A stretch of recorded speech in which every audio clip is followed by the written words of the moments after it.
wabarakatuh. Saya Zahratul Fadilah, BP 2001-09-2006, kelas Manajemen Informatika 1A.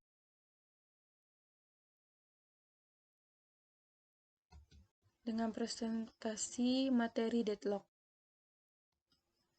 Deadlock adalah suatu kondisi di mana dua proses atau lebih saling menunggu proses yang lain untuk melepaskan resource yang sedang dipakai. Sekumpulan proses dikatakan berada pada deadlock state jika setiap proses menunggu event yang disebabkan oleh proses lain dalam kumpulan tersebut. Karakteristik deadlock yang pertama, mutual exclusion. Satu resource harus diadakan mode non-servable sehingga hanya satu proses pada satu waktu yang dapat menggunakan resource. Yang kedua, halt and wait. Harus terdapat satu proses yang membawa setidaknya satu resource dan menunggu resource tambahan yang digunakan proses lain. Yang ketiga, non-preemption. Resource tidak bersifat preemptif, sehingga resource dapat dilepas hanya oleh proses yang membawanya setelah proses menyelesaikan task. Yang keempat, circular wait. Terdiri dari sekumpulan proses yang menunggu. Kemudian metode mengendalikan deadlock. Yang pertama, mengadopsi metode, di mana menggunakan suatu protokol untuk meyakinkan bahwa sistem tidak akan pernah mengalami deadlock. Yang kedua, mengizinkan sistem mengalami deadlock, tapi kemudian segera memperbaikinya. Yang ketiga, mengabaikan semua permasalahan bersama-sama dan menganggap bahwa deadlock tidak akan pernah terjadi. Kemudian menggunakan skema di mana deadlock prevention adalah sekumpulan metode untuk meyakinkan setidaknya tidak terjadi satu dari kondisi yang menyebabkan deadlock. Yang kedua, deadlock avoidance, bahwa OS diberikan informasi tambahan yang menyatakan resource mana yang diminta proses dan digunakan selama proses berjalan. Selanjutnya, pada sistem yang tidak menggunakan algoritma yang mencegah atau menghindari deadlock, maka deadlock mungkin terjadi. Sistem dapat menyediakan algoritma yang mengetes state dari sistem untuk menentukan apakah deadlock terjadi dan algoritma untuk memperbaiki dari deadlock.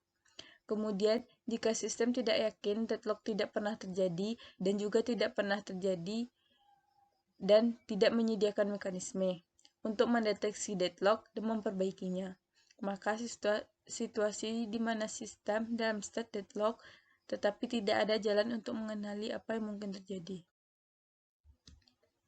Kemudian, menghindari deadlock. Yang pertama, algoritma untuk menghindari deadlock membutuhkan informasi tambahan mengenai aliran resource yang diminta. Model yang sederhana dan sangat berguna membutuhkan setiap proses menentukan resource maksimum dari setiap tipe yang diinginkan. Kemudian menggunakan jumlah resource maksimum yang diminta, bersama-sama dengan jumlah resource saat ini yang dibawa oleh setiap proses, memungkinkan untuk membentuk algoritma yang menjamin sistem tidak memasuki state deadlock. Kemudian, algoritma deadlock avoidance secara dinamis mengatas state resource allocation untuk meyakinkan tidak terjadi kondisi circular wait. Kemudian safe state, di mana status dikatakan safe apabila sistem dapat mengalokasikan resource untuk tiap-tiap proses atau sampai maksimumnya dalam beberapa urutan dan masih dapat mencegah terjadinya deadlock. Yang kedua, safe state bukan deadlock, sebaliknya, deadlock state berada pada unsafe state. Contohnya, misalnya sistem mempunyai I2 magnetik tanpa drive dan 3 proses, yaitu P0, P1, dan P2. Kemudian, tidak semua unsafe state terjadi deadlock, tetapi unsafe state menuntun terjadinya deadlock.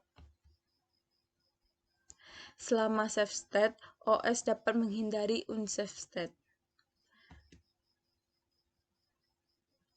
Pada unsafe state, OS tidak mencegah proses dari permintaan resource, sehingga terjadi deadlock. Dalam hal ini, kelakuan proses menyebabkan unsafe state. Selanjutnya, algoritma deadlock avoidance. yaitu berupa algoritma resource allocation graph, di mana algoritma ini dapat diaplikasikan pada sistem yang terdiri dari beberapa proses dan sejumlah tipe resource, masing-masing mempunyai single instance. Yang kedua ada algoritma banker, di mana algoritma ini diaplikasikan untuk sembarang sistem. Dapat digunakan pada sistem banking untuk menjamin bahwa bank tidak pernah mengalokasikan uang kontan yang tersedia jika tidak memenuhi kebutuhan semua customer. Kemudian kelemahan algoritma banker. Yang pertama, proses-proses kebanyakan belum dapat mengetahui beberapa jumlah resource maksimum yang dibutuhkan. Yang kedua, jumlah proses tidak tetap. Yang ketiga, beberapa resource kadang bisa diambil dari sistem sewaktu-waktu, sehingga meskipun secara teoritis ada namun tidak ada.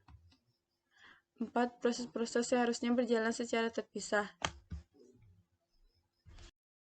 oleh kebutuhan sinkronisasi antar proses. Yang kelima, algoritma menghendaki untuk memberikan semua permintaan hingga waktu yang tidak terbatas. Yang keenam, algoritma menghendaki klien server mengembalikan resource setelah batas tertentu. Kemudian ada algoritma safety, di mana algoritma untuk menentukan apakah sistem dalam safe state. Contohnya, jika finish I sama dengan true untuk semua I, maka sistem dalam safe state. Kemudian algoritma resource request. Request adalah vektor request untuk proses PI. Jika requestnya I dalam kurung J sama dengan K, maka proses PI menginginkan K instan dari tipe resource RJ. Selanjutnya, pendeteksian deadlock. Ada dua algoritma untuk mendeteksi deadlock. Yang pertama, algoritma yang diaplikasikan untuk sistem yang terdiri dari single instance untuk setiap tipe resource. Yang kedua, algoritma diaplikasikan untuk sembarang sistem. Selanjutnya, jika sistem tidak menggunakan baik algoritma deadlock prevention atau deadlock avoidance, maka situasi deadlock dapat terjadi. Pada sebuah lingkungan sistem harus menyediakan pertama, algoritma yang mengatur safe state, yang kedua, algoritma untuk memperbaiki deadlock. Selanjutnya, ada perbaikan dari deadlock, di mana ada terminasi proses, ada abort semua proses deadlock, dan ada abort satu proses pada satu waktu sampai cycle dieliminasi. Kemudian ada resource preemption, di mana untuk memperkecil deadlock, jika preemption dibutuhkan sehubungan deadlock, maka dipertimbangkan isu memilih korban, rollback, dan starvation. Terima kasih. Wassalamualaikum warahmatullahi wabarakatuh.